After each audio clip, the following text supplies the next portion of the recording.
공수처가 윤석열 대통령에 대한 2차 체포영장 집행을 앞두고 시기와 방식을 두고 고심을 이어가고 있습니다. 하지만 윤 대통령 측은 앞으로도 체포영장 집행에는 응하지 않겠다며 차라리 사전 구속영장을 청구하라고 주장했는데요. 관련 내용 손정혜 변호사와 함께 자세히 짚어보겠습니다. 어서 오세요. 안녕하세요. 예, 안녕하십니까. 공수처가 고심을 하고 있는 사이에 나온 윤 대통령 측의 입장을 먼저 살펴보겠습니다. 변호인단은 차라리 체포영장은 거부를 하는데 공수처를 향해서 차라리 기소를 하거나 사전 구속영장을 청구하라라고 얘기를 했거든요. 이게 어떤 전략으로 볼 수 있을까요? 일단은 입장이 또 번복이 됐다라는 점을 지적하지 않을 수 없습니다. 예. 윤 대통령께서 최초의 국민과의 담화에서는 법과 여러 가지 책임을 회피하지 않겠다, 수사에 철저하게 임하겠다라는 입장을 보였지만 그 다음 입장은 적법한 영장을 가져와야만 수사에 임할 수 있다. 적법한 체포영장을 가져오면 응하겠다라고 했지만 현재 법원을 통해서 이의 신청이 기각되면서 체포영장에 흠결이 없고 하자가 없다라는 것이 확인이 되자 이제는 체포에 응하거나 수사에 임하지 않겠다. 차라리 기소돼서 법원에는 나가겠다라고 입장이 조금씩 변화되는 겁니다. 즉 이것은 수사 절차나 재판 절차에 적극적으로 협조하기보다는 관련된 절차 단계별로 회피하는 전략을 취하고 있고, 회피하는 전략을 취하는 것은 결국은 시간을 지연시켜서 여러 가지 변수를 확인하겠다라는 의지를 보이고 있다는 점이 이제 문제가 되지 않을까 생각이 들고요. 그러니까 한마디로 현재는 기소를 하라, 구속영장 실질심사는 가겠다라는 것은 수사 단계에서는 수사를 임하지 않겠다라는 의지로 해석하는 것이 맞습니다. 그리고 이렇게 입장이 변모된 중요한 그 시점은 현재 체포영장이 다시 재집행될 가능성이 높아지자 체포영장 말고 차라리 구속영장을 가져오면 응하겠다라고 함으로 인해서 구속영장 청구 단계까지의 수일이라도 또는 1, 2주라도 시간을 벌겠다라는 어떻게 보면 전략으로 이렇게 반응하지 않았을까라고 추정해 볼 수 있습니다. 네, 그동안 윤 대통령 측은 공수처가 내란죄를 수사할 수 없다라고 주장을 해왔는데 어제는 좀 달라진 태도를 보였습니다. 그런데 전제 조건을 달았어요. 서울중앙지법을 통한다면 수사 주체가 공수처라도 수사에 임하겠다라는 건데 이거는 이유가 뭘까요? 그러니까 서울중앙지방법원을 가면 구속영장이든 체포영장이든 조금 더 기각될 가능성이 높다라고 어느 정도 예측하고 있기 때문에 이런 발언이 나오지 않을까라는 생각이 드는데요. 예. 이것도 사실은 변호사들의 여러 가지 입장에서는 오판일 수 있습니다. 왜냐하면 현재 서울 서부지방법원이든 서울중앙지법이든 체포영장을 발부하는 요건과 구속영장을 발부하는 여러 가지 요건은 동일합니다. 그러니까 법원이 바뀐다고 해서 크게 달라질 가능성은 매우 적다라는 점을 말씀드릴 수 있고요. 특히 서울 서부지방법원도 관할권이 명백히 있다라고 이미 법원을 통해서 수차례 판단된 만큼 이 지금 관할 논란을 또다시 제기하는 것은 본질을 흐린다라고 말씀드릴 수 있고요. 서울중앙지방법원에 현재 계엄과 관련해서 다수의 인사들이 구속 기소되어 있습니다. 즉 예외 없이 대부분의 가담자들이 구속영장이 발부됐다는 것은 일련의 선상 안에 있고 더군다나 가장 중요한 책임자가 될 수 있는 윤 대통령에 대한 구속영장이 들어오거나 체포영장이 발부된다고 하더라도 중앙지법법원이라고 하더라도 대통령이라고 하더라도 영장이 발부될 가능성이 매우 높다는 점입니다. 이 부분을 좀 오판하고 있는 게 아닐까라는 생각이 들고요. 이 또한 피의자 입장에서 내가 원하는 그 법원을 해주십시오. 이렇게 해주십시오라는 주장을 하는 것으로 이제 불과하다 이렇게 볼 여지가 있어서 공수처가 이런 논란에도 불구하고 서울중앙지법은 또 선택하기도 난망한 측면이라서 거의 유의미한 주장이라고는 볼 수 없을 것 같습니다. 네, 윤 대통령 측은 이 관할 논란을 갖고 판사 쇼핑이다 이렇게 주장을 하고 있는 건데 그러면 윤 대통령에 대한 조사 없이 구속영장을 청구하는 게 가능하기는 한 건가요? 형식적으로는 가능합니다. 과거에도 이렇게 수사 없이 기소한 전례들이 있었는데 아주 예외적이라고 할 수 있겠죠. 왜냐하면 수사 절차를 생략하고 기소를 하면 또 그 자체가 어떤 하자나 흠결이나 예. 제대로 된 재판이 아니라고 또 나중에 주장할 여지가 있기 때문에 수사 과정을 통해서 실체 진실을 발견하고 피의자의 입장을 듣고 피의자의 유리한 증거도 같이 판단을 하면서 검사가 기소 유무를 판단하는 것이고 피의자의 진술의 신빙성을 판단해야 되는 것인데 수사 절차가 생략하는 그 자체가 사실은 하자가 있다라기보다는 굉장히 중요한 사건에서 절차를 좀 생략하는 느낌을 가지지 않을 수 없는데요. 그만큼 급박한 사정이 없다라고 한다면 수사를 하는 것이 원칙적인 모습입니다. 다만 수사 없이 기소되는 전례들을 보면 공소시효가 임박해서 수사할 시간적 여유가 없을 때 일단 기소를 하고 관련된 절차를 진행하는 경우들이 있을 수 있고요. 네. 특히 이제 수사를 하더라도 진술 거부권이나 전혀 비협조적인 경우에는 또 이렇게 기소해서 판단받는 경우가 있긴 있습니다. 하지만 현재 수사기관의 수사의 필요성을 언급하면서 수사 절차를 진행하고자 세포영장까지 2번을 발부받은 상황에서 수사를 건너뛰고 바로 기소하기도 좀 어려운 상황이지 않을까 합니다. 예.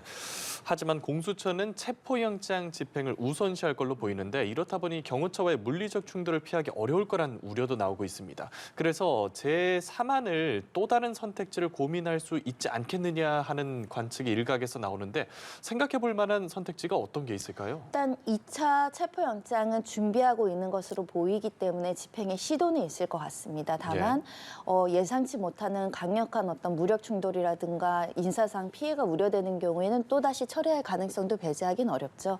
이런 경우에는 제3안으로 차라리 경찰이 수사가 주체가 돼서 영장을 받는 방법이 있거나 두 번째로는 또는 스스로 임의로 이제 소환에 응하도록 뭐 대통령 측의 일부 의견을 받아들여서 모종의 제3의 장소라든가 그런 취지로 이제 좀 협상을 하는 방법이 있을 수 있고 세 번째로는 말씀드린 것처럼 사전 구속영장을 청구해서 발부받아서 이제 조사를 하는 방법들 이런 것들을 이제 고려해볼 여지가 있지만 현재로서는 지금 경호처의 물리적 충돌보다는 경호처 스스로 이것이 불법적인 공무집행 방해라는 것을 인지하고 관련돼서 군부대도 현재는 국방부 차관이 위법한 명령에는 따르지 말 것을 지침이 나간 상황이기 때문에 오히려 1차보다는 2차 때 불법의 어떤 시도가 좀 줄어들 것을 예정하고 또 움직일 가능성도 배제하기 어려운 상황이 있기 때문에 제3안을 지금 선택하기보다는 2차 발부된 영장을 집행하고 후일의 어떤 계획을 세우지 않을까 합니다. 네, 체포영장 재집행 시점에 대한 관심이 큰데 공수처에서는 상당히 기밀에 붙이는 느낌이거든요. 이게 예측하긴 좀 어렵겠지만 예측을 해보자면 언제쯤이 가장 유력할 거라고 보세요? 본래적으로는 오늘부터라도 시작해서 목금 토 일의 시간적 여유를 두고 이제 집행하는 것도 고려해 볼 만한데 예. 현재 오늘 이제 움직임이 좀 적어 보인다라는 부분이 있다는 것은 네. 아직까지 완벽하게 계획이라든가 플랜 BC까지 준비할 만한 시간적인 어떤 여유가 조금 더 필요하다라고 보는 게 아닐까 생각이 들어서 하지만 이 집행에 수일이 걸릴 것이 예상이 되면 적어도 내일에는 금, 토, 일을 거쳐서 차근차근 순차적으로 한 명 한 명씩 집행에 나서는 게 필요하지 않을까 생각이 들고요. 또 그 시간 전에 어제 있었던 일은 대통령 측 변호인단이 면담을 하겠다라고 공수처를 찾아가는 예. 일이 있었거든요. 이것도 입장이 변화입니다. 공수처가 수사가 주체가 되는 것 자체가 위법 무효라고 주장했던 변호인단이 지금은 스스로 이제 선임계를 내서 면담을 요청할 정도로 공수처를 수사의 주체로 어느 정도 인정하고 있는 모습을 보이기 때문에 조금 더 체포 집행에 대한 강제 집행에 대한 우려가 커지면 이 변호인단도 생각의 어떤 변화를 가지고 일정을 조율하는 작업들을 할 가능성이 있어서요. 앞으로의 변수를 지켜봐야 될 것 같습니다. 예. 시점도 시점이지만 체포 방법에 대한 고민도 많을 것 같은데 앞서 물리적 충돌 가능성에 대한 얘기도 했고요. 지금 한남동 대통령 관저 입구랑 외벽에는 철조망이 설치됐고 또 관저 건물로 향하는 도로 앞 철문은 쇠사슬로 보강이 된 상태입니다.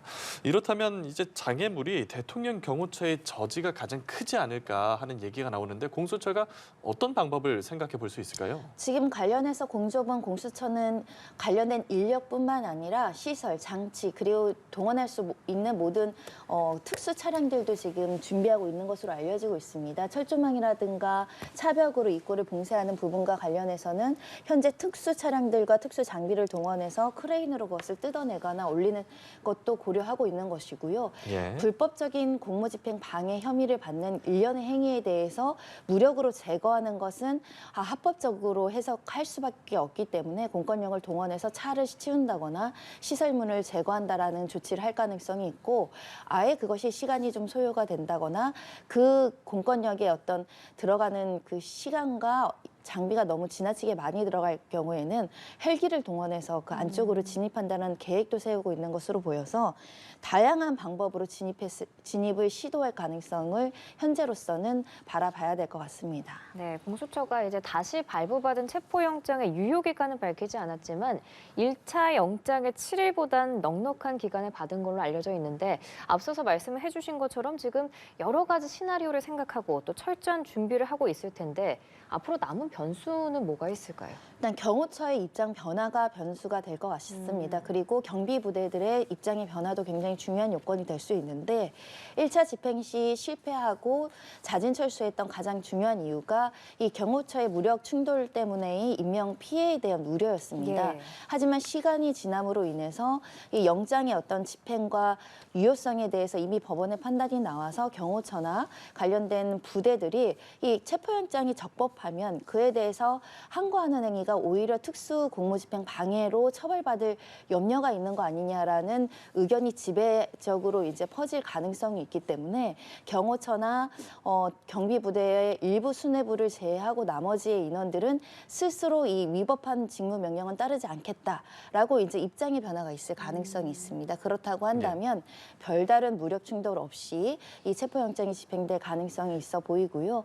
다만 일부 수뇌부가 끝끝내 이것에 대해서 불법임을 인지 못하고 경호 목적으로 이렇게 우리 할 일을 하겠다라고 대치하는 경우에는 말씀드린 것처럼 각종의 장비와 인력이 투입이 되면서 일부 무력적인 상황이 발생할 여지도 있다.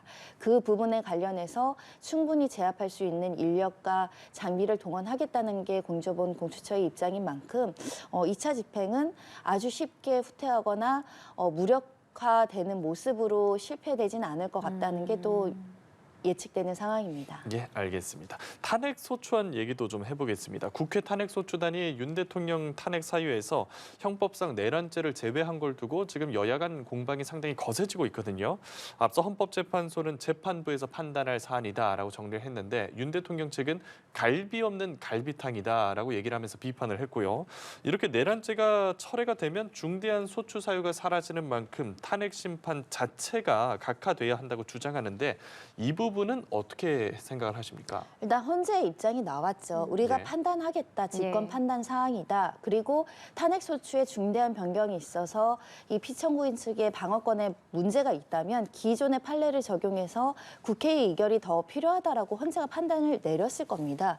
그런데 헌재가 현재 탄핵 소추와 관련한 위법성을 지적하지 않고 오히려 변론기일을 원리 원칙대로 정해진 기일대로 진행한다는 것은 이렇게 내란죄 부분을 처리한다고 하더라도 적법한 절차이기 때문에 절차를 진행한다라고 해석하는 것이 자명합니다. 물론 피청구인 측에서 여러 가지 주장은 할 수 있지만 헌재의 주장을 했는데 헌재가 받아들이지 않으면 그 또한 존중해야 되는 절차입니다.